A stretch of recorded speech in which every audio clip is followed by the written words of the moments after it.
नमस्कार, आप देख रहे हैं उत्तराखंड का सबसे लोकप्रिय चैनल इंडिया 10 न्यूज, जो कि आप तक पहुंचाता है हर बड़ी से बड़ी खबर, यानी शहर आपका, आपकी खबर। आइए मैं दिखाती हूं आज की बड़ी खबर।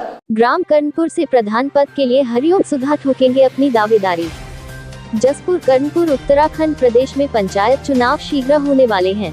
किसी भी समय आचार संहिता की घोषणा भी हो सकती है, जिसके चलते प्रदेश भर में पंचायत चुनाव के लिए अभी से जनसेवकों ने कमर कस ली है। इसी क्रम में तहसील जसपुर के ग्राम कर्णपुर में कई लोगों ने प्रधान पद के लिए आस लगा रखी है, जिनमें से एक जनसेवक हरिओम सुधा भी हैं।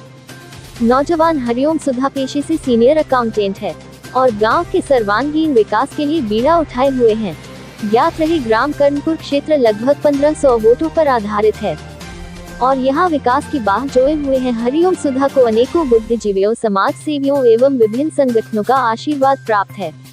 इससे पूर्व भी हरिओम सुधा की पत्नी यहाँ प्रधान पद के लिए अपनी किस्मत आजमा चुकी हैं, परंतु अनुभव की कमी के कारण कुछ ही वोटों से पिछली बार पराजित हुई थी। हरिओम सुधा का कहना है कि धामी सरकार ने ग्रामीण क्षेत्रों के विकास के लिए बहुत बड़ी धनराशि उपलब्ध कराई, जो यहाँ के विकास में लगती थी, लेकिन जितना विकास कर्णपुर ग्रामीण क्षेत्र का होना चाहिए था, उतना अभी तक नहीं हो पाया है। सड़कों की मरम्मत, नई सड़कों का निर्माण, बरसाती पानी की निकासी, इंडिया माँ का नालों की कमी, बच्चों के लिए पाक का अभाव, गर्भवती महिलाओं की सुविधा के लिए समुचित स्वास्थ्य सेवाएं जैसे अनेकों मुद्दों पर अभी तक कोई विशेष कार्य नहीं हुआ है।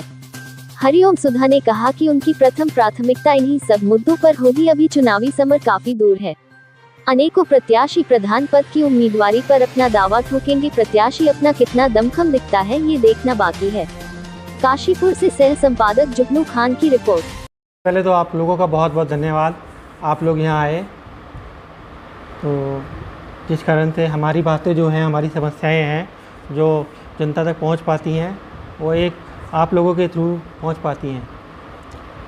अब मैं आपको यहाँ की परेशानियाँ बताता हूँ। यहाँ पर बहुत सारी ऐसी परेशानी है जिसके लिए हमें चुनाव में आना पड़ रहा है।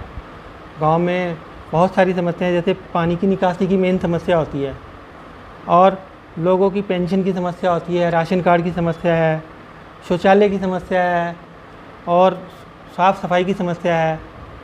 बहुत सारी ऐसी समस्याएं, बरसाती पानी की समस्या है, जैसे बरसात का पानी इकट्ठा हो जाता है। आज ही जैसे बारिश हुई है, जो हमारे गाँव में गड्ढे हो रखे हैं बरसाती के लिए, पानी के संरक्षण के लिए, उसमें पाइप की जो पाइप डलता है उसमें थोड़ा अंदर पानी जाने के लिए वो पाइप ही नहीं है, वो ऐसे ही गड्ढे पड़े हैं। वो जो शौचालय बना था, वो शौचालय भी मतलब बाउंड्री वॉल, स्कूल की बाउंड्री वॉल के अंदर हो गया है, उसका भी कोई बेनिफिट नहीं मिल पा रहा है।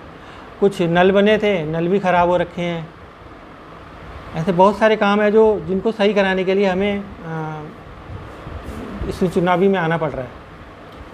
यहाँ पे यही हो रहा है, मनरेगा के अंदर एक काम भी हमारे यहाँ नहीं हो रखा। आप मुझे कहीं दिखा दीजिए कि ये काम हुआ हो। हमारे गांव में तो कहीं मनरेगा का हमें काम दिखा नहीं है। सुना है हमने मनरेगा का काम हुआ है, कहीं वो नहरों पे जाके कहीं हो रहा है। नहरों से हमें क्या मतलब, हमारे गांव में तो कहीं हो नहीं रहा है। हमें कहीं हुआ हो तो हमें बताएं, कहीं हमें समझाएं, हमें पता चलेगा, तभी हमें पता चलेगा। हमें तो कहीं दिखाई दिया नहीं। किसी को सरकारी योजनाओं का लाभ नहीं मिल रहा, पहुँच ही नहीं पाती हैं। अगर पहुँचती हैं तो वो खासम खास होते हैं, उनको शायद मिल जाती है। हमारे यहाँ तो नहीं पहुँच पा रही है, किसी को नहीं पहुंचती कुछ भी। इलेक्शन ही इन्हीं चीज़ों के लिए लड़ रहा हूँ। मेरे को इलेक्शन अपने यही गांव की जो समस्याएं हैं मेन, भाई पानी की, राशन कार्ड की, पेंशन की, नालियों की, साफ़ सफाई की, ये समस्याएं हैं सारी। इन्हीं समस्या के लिए तो हम चुनाव लड़ रहे हैं। खबरों में अब तक के लिए बस इतना ही। फिर मिलेंगे नई खबरों के साथ, तो हमारे चैनल को लाइक और सब्सक्राइब करना ना भूलें। जय हिंद, जय उत्तराखंड।